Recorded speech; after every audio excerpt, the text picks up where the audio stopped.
Hi there, welcome once again. Stembiso Pagati is your host. We are the Single Dads Network. This is Single Dads Unplugged, Season 6. We are all about building bonds between fathers and their kids and ensuring that we bring the generational cycle of stereotypes. With me today is Caleb Ogagba. And Yes, welcome once again, my brother. We had a good chat last time. yes, we did. And I enjoyed that little conversation. Welcome officially to the Single Dads Network. Thank you. Introduce yourself to our network and to our followers and viewers, who you are, where you come from, and how you get associated with the network. My name is Caleb Ogagba, and I am a son, an entrepreneur, and a basketball player, photographer. The list goes on. Yeah, I like that. And how I came to meeting Ste and the Single Dads Network was we had an event, the BFR, Building yes. Family Relations, and Yeah. that's where we started talking and getting to Yeah. know everything, like what is the Single Dads Network about, and how is it I remember bringing now. all that, bringing Yeah. change to our We had society. lunch together. We Yes. also had extended conversation during lunch. I remember that. Yeah. But tell us a story around the history and between your father and yourself, and the relationship, and then eventually finding other social fathers to assist you in your upbringing. Maybe tell us about that. Okay. My dad has a very big role in South Africa, especially as a Nigerian. He was one of the first Nigerians to come to South Africa Many years ago. many years ago. Okay. And he's been a spiritual leader Yeah. to multiple different people. Yeah. You can imagine from the minute he stepped foot in South Africa, winning souls and everything, and I being can a imagine. spiritual leader to Yes. and a spiritual father to so many people. Yeah. So my relationship with him began obviously when I was born, Sure. being under his household, under his leadership, under his authority, and really like learning to see, like I saw him as an example of God in my Sure. life. Wow. And when I grew of age to fully understand, I noticed there was a difference Okay. between the God we know in the Bible. Because like when you're kids, you believe your parents are perfect. Yeah. You believe they're superheroes, they're amazing. But Yes. then you learn that, wait, okay, actually they have faults. Yeah. And the faults is not something they willingly show to Sure, you or they sure. explain to you. And they got blind spots. It's like a blind spot, and you notice this and you're like, okay, what is happening here? Yeah. I thought he was like this, and Yeah. and that's when like your perception starts being built, and the relationship for me started with knowing that, okay, he is a human being dealing Sure. with his own faults Yes. also. But even though, like, my mom gave me this example this morning, like Moses in the Bible, although he had a close relationship with God, there were times where he got angry. Right, and Correct. through the tablets of stone on the ground and broke them. You know, like as human beings, we have our faults, and that's what I noticed about my dad growing up. And those faults will get to me. And I remember even in the event, Danny mentioned that it's so funny how life is wired this way, where you become your father. Right, so those. Because we want to emulate those kinds of leaders in a family setting. Yes. It's a natural thing for a child to emulate a father. Yeah. And the question is, if the father isn't present emotionally, who do you emulate? And who do you copy? And because especially boys, the resemblance, Yeah. we always want to see, who do I look like and who do I resemble? True. Yeah. And stating that just reminded me of times where people say I look like my dad. I was like, no, I don't want to look like my dad. Because Yeah. when you look like him, you're telling me that I am him. I'm like exactly like him. yeah. And that's something I wanted to run away from, because the way I saw him was not the superhero I used to know. But what changed? You keep saying that Yeah. that he must have evolved to something that you didn't either like or expect. What changed, and when did it change? I believe it started changing once I hit 13. Okay. Like I started getting It's into a high teenager. school, still newly a teenager. Yeah. What I noticed is that it seemed like he was always more angry. Wow. I think there were certain things he was dealing with the church and At that certain time. pastors and everything, certain things not going his way. Was he angry at you, at everyone, or just you in the family? I feel like it was everyone. It Everyone. was more of something got to him, and this is his only way of releasing it. It was not like he was abusive or anything. It's like when you do a little thing wrong, it becomes a big thing. Big thing. Oh, And it's like when you want to explain your part, it's like you're disrespecting him. Yo. But because you know the way the relationship goes like that, it's like we look at the father. I looked at my dad and noticed that okay, no, there's something happening. And when I look to my mom, I'm like, okay, mom, what is happening? And my mom is always like nurturing, kind, loving. Yes. I'm like, how is she able to deal with all this hardness? My dad was hard. Okay. I believe also from his upbringing, like I stated in the event, like he grew up in a household where, like there's a period of time where he lived with his older sister, and in him living with his older sister, what happened was they treated him like a slave, like the servant of the house while he was the brother. They made him clean after the kids. They made him cook.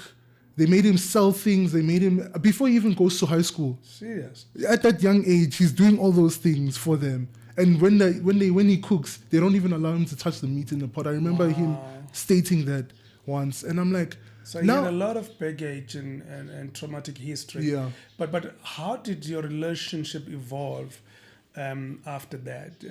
I'm sure there must have been some distance, emotional distance. There was a lot of emotional distance to cover, After especially. that, And so did it just keep on opening up and expanding, or did you find each other again much later?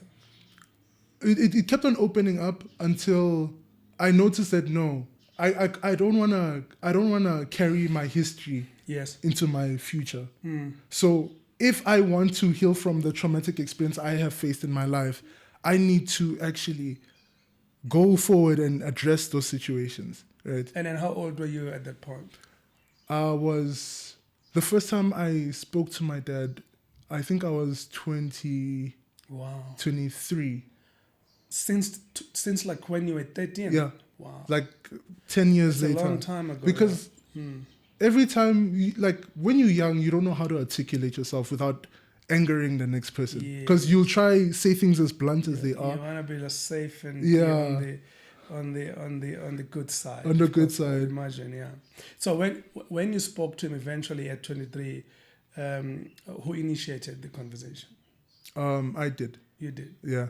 But my mom helped because like there were times where I'll talk to my mom like she'll ask me why is this happening, why is that happening, then I'll explain because of 1, 2, 3.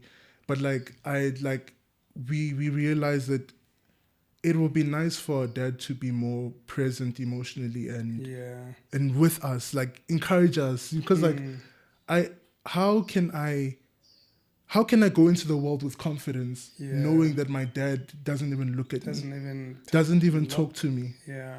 So during when you were 13 to 23, was there a father figure in your space as a family that you could talk to during that time?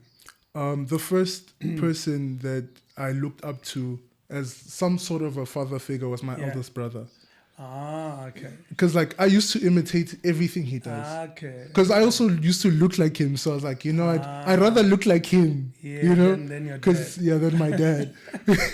Even though we both look like my dad. Yeah. And in that, like when so he played a father figure as well. Yeah, he did. At that point. He did. Okay. Now, tell us what happens after you engage with him and have a conversation. How did that go for you? So, after engaging with him, I then realized that there's so much ego and so much pride within a man that you need to find a way to like calm it first, like stroke it a bit, then before you are able to engage with the person. And I noticed that So to go through that hurdle. you have to go through that hurdle. If you poke the ego, you're gonna get resistance, the resistance. But that's what I've been learning with talking to him. I need to be smart with my words. Yeah. And select words that won't get into him. I understand. You know? I understand. So the conversation happened, and then I'm sure not everything was solved at that one point. I can just imagine. But how did you then suddenly, or hopefully gradually build the relationship, or it just went worse after that? Okay, with me, like I usually always like tend to step back and think about, okay, what could I have said better? What could I have like just reiterate everything that I've done or everything that I've said? Yes. How did this affect him? Yes. Then notice, okay, in order for me to move forward with him, I need to find out, okay, what does he like doing also? Like recently, we had a preaching together. Okay. We sat down and we preached together. It was at the church. At the church. Oh, really? I felt like that was amazing. Like one of the biggest steps I ever took. It's a good bonding moment. Yeah. And okay. In that, it just made me open up to see, he's also healing. He's also there's the wounded boy within him. Yeah. And understanding how to reach for that wounded boy and also bring him through the journey of healing also. That is also something that we... How do you define your relationship today? So having gone through those stages, hurdles and accomplishments and difficulties, how would you describe it today? I believe all relationships are like a work in progress. Nothing just happens immediately. But I feel like today we are in more of an understanding than we used to ever be. I feel like whenever I have something I want to say, I now that I know him much more better, I'm able to address it properly. I'm able to talk about it properly. I'm able to step back and also swallow my pride and my ego, because every man has an ego. Of course. So if I don't address... We are wired like that. We are. Do you believe he knows you, he understands you better now? Yes, better. As well. As a man. Because you're a man now, not a boy anymore. True. Yeah. So how has this changed the relationship between him and other brothers now that he's close to you? Because I met one of your brothers the other day. Yeah, my brother He's Josh. a cool guy, Josh. Yeah.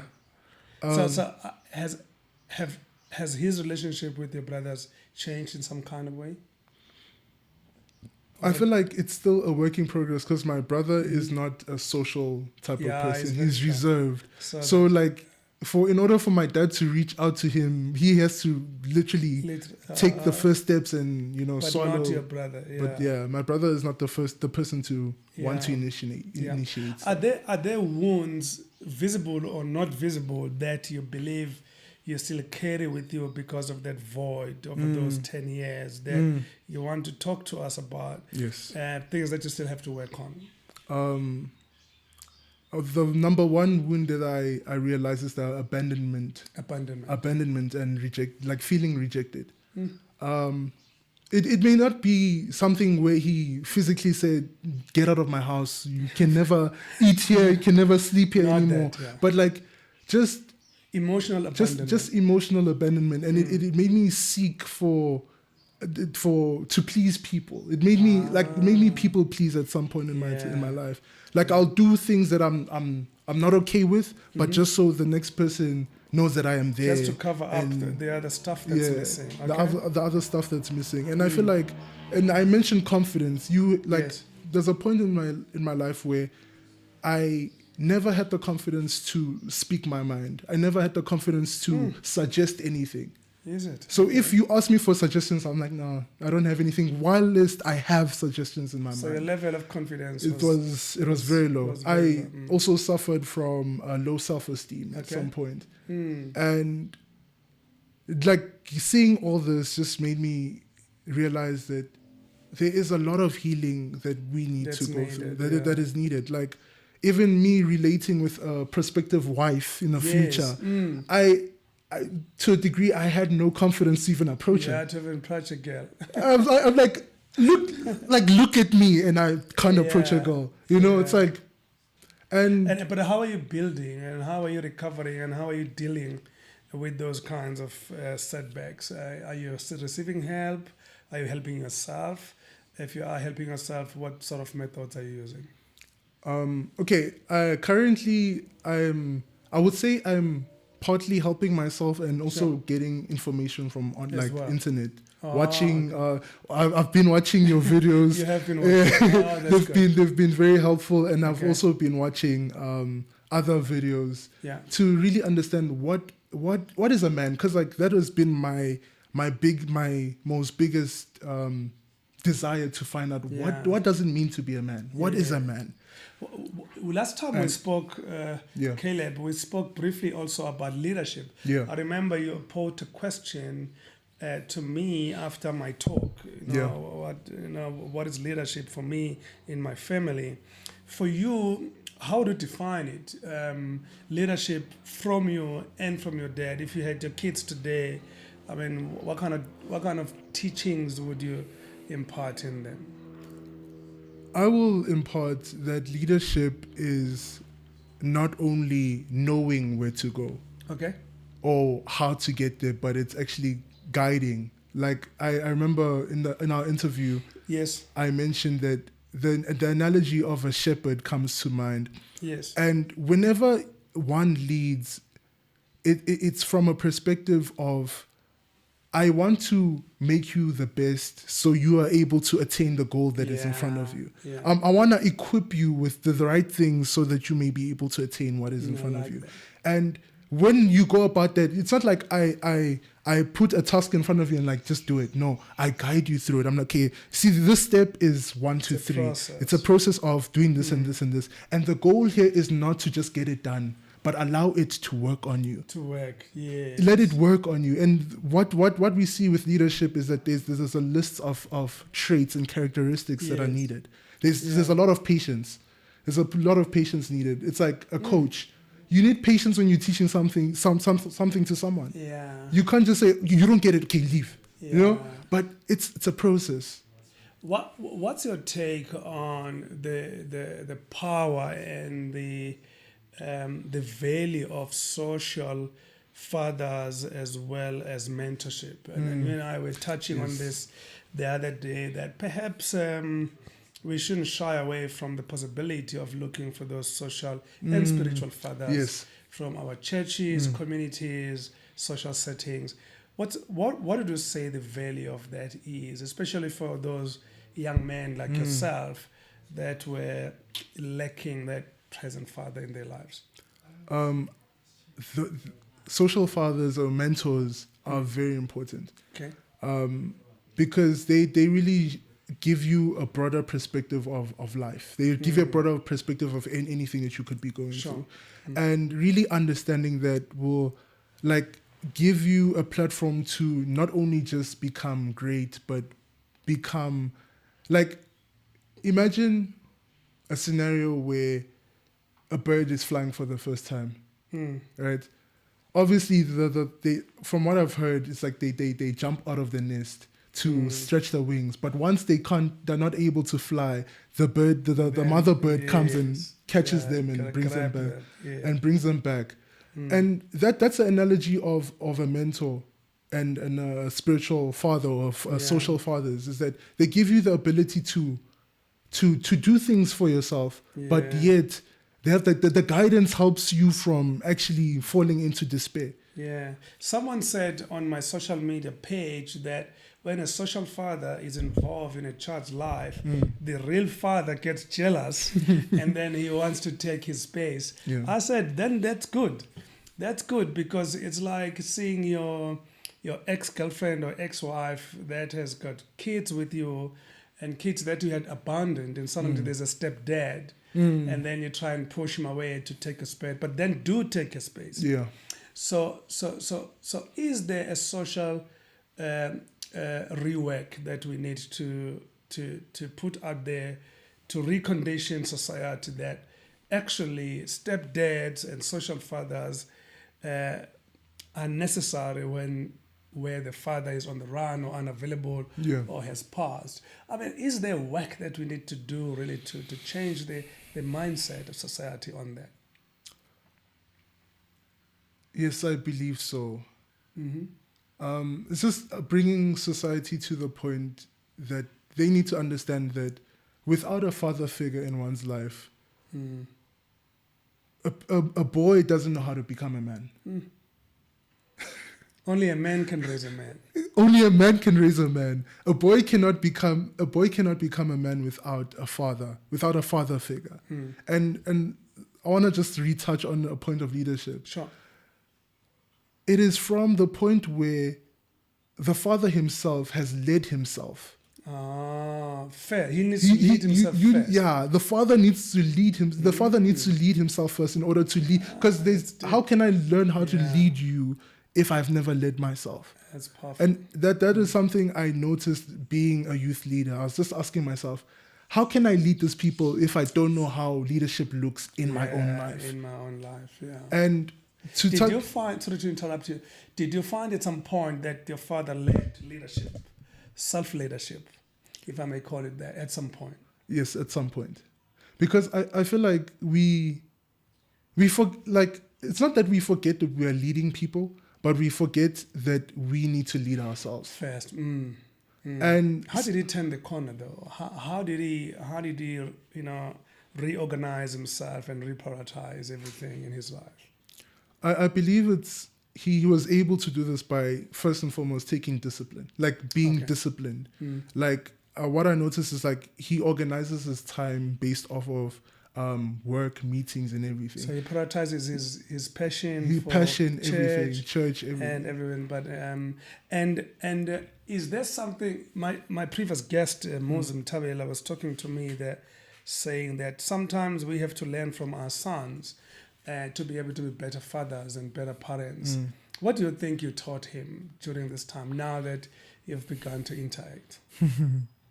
That is going to be one of the most difficult questions I could answer. Okay. But what I believe I began to teach him is that first and foremost, everyone is different. Okay. And no one That's an important one. Yeah, no one sees like you do. Exactly. Even your kids are different. Yeah. And another thing I would say the relationship brought to him is that wisdom comes from diligence. Diligence. That's powerful. Please expand. If I diligently work on my craft of speaking, sure, I will become better at it and I'll have more wisdom to share. Same with being a father. I feel like we diligent in being a person who, a male figure who is parenting people, but not being a father. We're not diligent in being a father because like you need to understand the role in which you are assuming before you assume it. Okay. You need to understand, okay.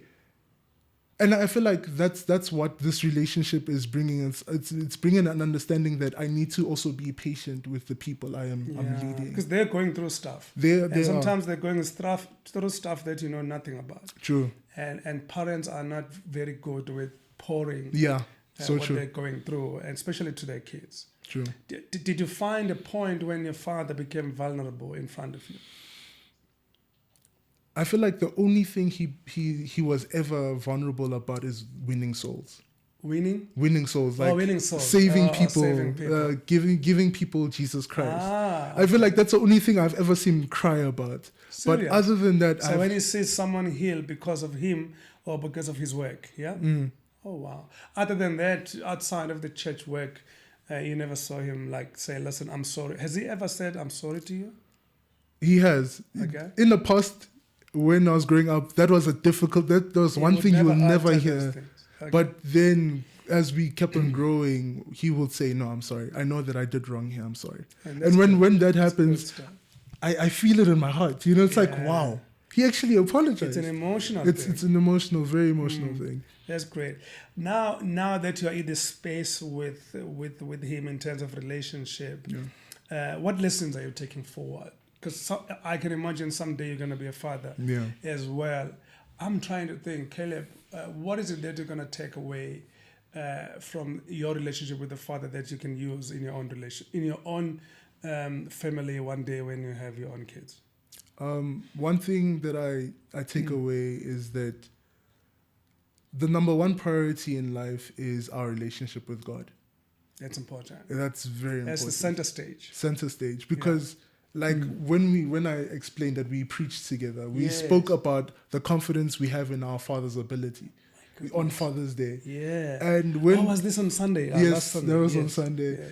And when we spoke about that, it made me realize that some of us are looking at our jobs, being a provider, being a protector first. Yes. Instead of understanding that, wait, my relationship with God happens first. He teaches me what to do and how to go about my life. Yeah. He teaches me how to be a man.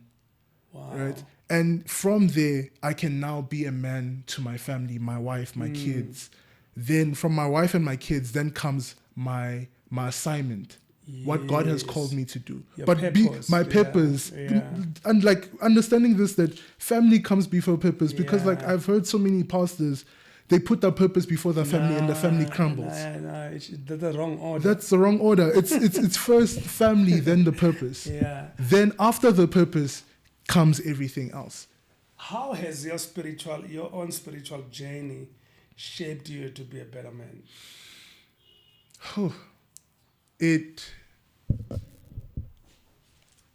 Like on my quest of becoming a better man, I kept on like looking at Jesus, his life and everything that he would do. And the moments where he is angry, the moments where he is sad, he cries. The moments where he asks his disciples to stay up with him, you can see his emotional pain. Emotional display was there. Everything was there, and I'm like, why can't we do that as men? Yes. You know, and so my spiritual journey in that sense has been growing leaps and bounds, because I understand that being vulnerable is not being weak. No, it's actually the opposite. it's actually being strong. Like I've heard a lady say that seeing a man cry makes me know that he's the strongest man I've ever been. Yeah, he's willing to grow.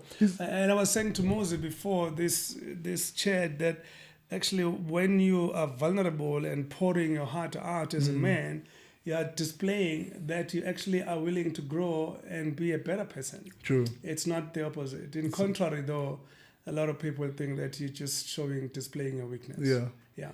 So I'd like to hear more, not today, to hear more about your journey with your dad, preaching together. Yeah. And how that is improving your bond, your relationship. What other things would you like to do with your dad just to improve the relationship between the two of you? Things that you can initiate yourself, other than preaching together, of course. I noticed my dad loves boxing. Boxing? Yes. So it's either we go watch a boxing game or we go boxing training together. Oh, do the training together. Yes. So that creates bond. That's one thing that you like to do together. Yes, that is one thing I would love to do. Wow. I'm saying to you, if you're watching us and you are a son and you are a young man, you've listened to Caleb's story. I'd like you to maybe think about the lessons that take out from his story, because I think it's a powerful journey. And I want to say to you, don't give up. If your dad is prioritizing business, church, other things over family or over you, find a way to penetrate into him and make him aware that you need him, because his presence, his leadership, his guidance is going to be important in your upbringing. And also make sure that relationships take two ways. So don't wait for him to reach out, and find a way to go there and make him aware that his presence in your life makes a difference. My friend, this is powerful. I'm going to make sure that you'll come back again and share these insights in the future. I would love that. Thanks for coming. Thank you so much. Appreciate it.